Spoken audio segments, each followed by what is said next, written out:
শুরু করছি ৪২-এ ৪২। নির্বাচনের আগে বাংলার ৪২টা আসনের প্রবণতা কেবল নয়, সেই প্রবণতা কিরকম ভাবে বদলে বদলে যাচ্ছে সেটার খবর দেব আমি, অনিকেত চট্টোপাধ্যায়। কংগ্রেস রাজ্য সভাপতি বহরমপুরে লড়ছে বলে একবারও ভাববেন না যে বহরমপুর কংগ্রেসীদের গড়। এটা সেই কিছু আসনের মধ্যে পড়ে যেখানে এমনকি দেশের প্রথম দ্বিতীয় মানে ৫২-৫৭ নির্বাচনেও জিতেছিল আরএসপি। কেবল ৫২-৫৭ নয়, মধ্যিখানে ১৯৮৪ সেই সহানুভূতির নির্বাচনের বছরটা বাদ দিলে ১১ বার এই আসনে জিতেছে আরএসপি। এক টানা জিতে আসতেন স্বাধীনতা সংগ্রামী বিপ্লবী আরএসপি প্রার্থী ত্রিদীপ চৌধুরী। ওই ৮৪-তে অতীশ সিনহার কাছে হেরে গেলেন।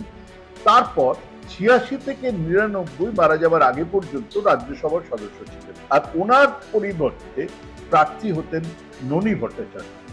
তিনি মারা যাবার পরে এলেন প্রমথেশ মুখার্জি। আরএসপির এই দুর্গ ভাঙেন অধীর চৌধুরী ১৯৯৯ সালে, আর সেই থেকে বহরমপুরে অধীর রাজ। একেই বলে গুরুমারা বিদ্যে। অধীরবাবুর রাজনীতির হাতে খড়ি কিন্তু ওই আরএসপির পাঠশালায়। বাম জামানাতে এক রবিনহুডের ইমেজ তৈরি করে বহরমপুর ছিনিয়ে নিয়েছিলেন। বুদ্ধ ভট্টাচার্য বলেছিলেন ক্রিমিনালটা জেলের বাইরে কেন, জেলে পোড়া হয়েছিল। জেল থেকে জিতেছিলেন ওই বহরমপুর সংসদীয় এলাকার মধ্যেই নবগ্রাম বিধানসভা আসন। বাংলার এইসব আসনগুলোর আগের নির্বাচনে, বিশেষ করে লোকসভার নির্বাচনের রেজাল্ট নিয়ে বসলে বোঝা যাবে যেটাকে আমরা বাম জমানার শিখর বলি, সেই ৯৯-২০০৪ থেকেই আসলে বামেরা জমি হারাচ্ছিল। নিঃশব্দে উঠে আসছিল বিজেপি। যেখানে কংগ্রেস আসন ছিনিয়ে নিতে পেরেছিল সেখানে, বা একেবারে সংখ্যালঘু অধ্যুষিত আসনগুলো বাদ দিলে বামেদের ক্ষয় বিজেপির উত্থানের কারণ। ৯৪-এর উদাহরণ সামনেই আছে। ননী ভট্টাচার্য মারা যাবার পরে বাই ইলেকশনে আরএসপি ভোট পেয়েছিল ৫২%। উল্টো দিকে কংগ্রেসের সিদ্ধার্থ শঙ্কর রায় হেরেছিলেন, পেয়েছিলেন ৩৯.৮৪%। ৯৬-এ আবার জিতল আরএসপি, পেল ৪৮.৭৭% ভোট। আবার সিদ্ধার্থবাবু হারলেন, পেলেন ৪৩.৯৬% ভোট। এবারে বিজেপি পেয়েছিল মাত্র ৬.৮%। ১৯৯৮-তে আবার আরএসপি জিতল, কিন্তু ভোট ছিল কমেছিল ৪৪.৪৬%। এবার বিজেপি ২ নম্বর, অবশ্য প্রার্থীও ছিল জাদরে কর্নেল সব্যসাচী বাগচি, তিনি পেলেন ৩০.২৫% ভোট। কংগ্রেস ৩ নম্বরে, পেল ২১.৭৭% ভোট। ৯৯-তে বাম জমানা অন্তত বহরমপুরে শেষ হল।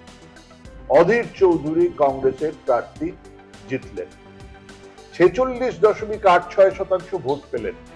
আরএসপি পেল ৩৬.৫৬% ভোট। আর বিজেপির ক্যান্ডিডেট সব্যসাচী বাগচি ছিলেন, কিন্তু তারও ভোট অনেকটা কমেছিল, পেয়েছিলেন ১৪.৫৩% ভোট। এরপর থেকে এই আসনে শুধু একটানা অধীর চৌধুরী জিতেই আসছেন না, তার ভোট ৫০%-এর বেশি বা কিছু কম থেকেছে।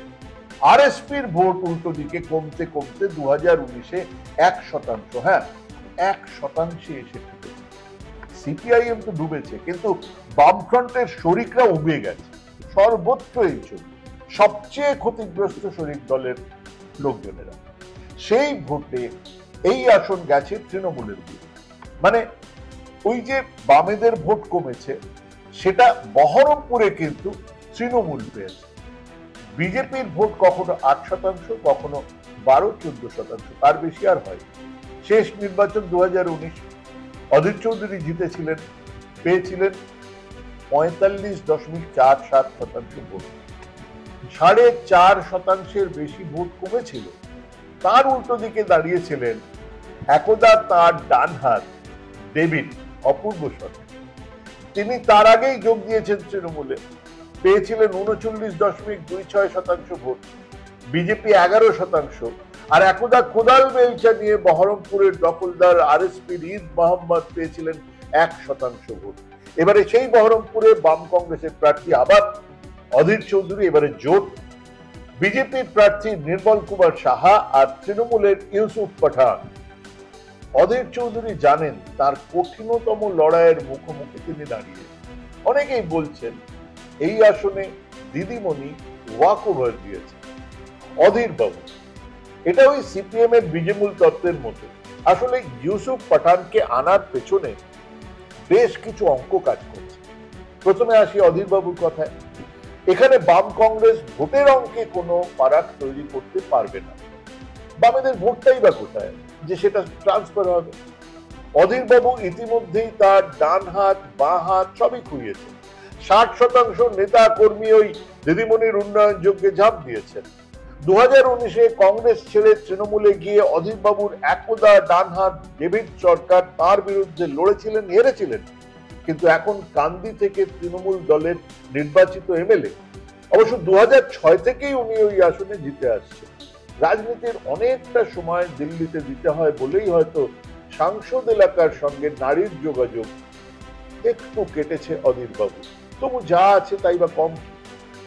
অন্যদিকে জেলার গোষ্ঠী দ্বন্দ্ব এড়াতে, মূলত জেলার গোষ্ঠী দ্বন্দ্ব এড়াতে আর দলের ভোটের সঙ্গে সংখ্যালঘু ভোট জুড়তে এবারে মমতা ব্যানার্জি এনেছেন ইউসুফ পাঠান, যে নামের সঙ্গে মানুষজন পরিচিত। কিন্তু তার সমস্যা তার উপরে বহিরাগত স্ট্যাম্প আর বাঙালি না হওয়া। আজন্ম গুজরাটে কাটানো বিশ্বকাপের এই ক্রিকেটার জানেন কঠিন পিচে লড়াই। বিজেপি এখানে কোনো ফ্যাক্টর নয় এমনও কিন্তু নয়। বিজেপি যদি তৃণমূল বিরোধী ভোটে থাবা বসায় তাহলে অধীর বাবুর সর্বনাশ। কাজেই বহরমপুর এখন হ্যাঁ অধীর না অধীরের মধ্যে ঝুলছে।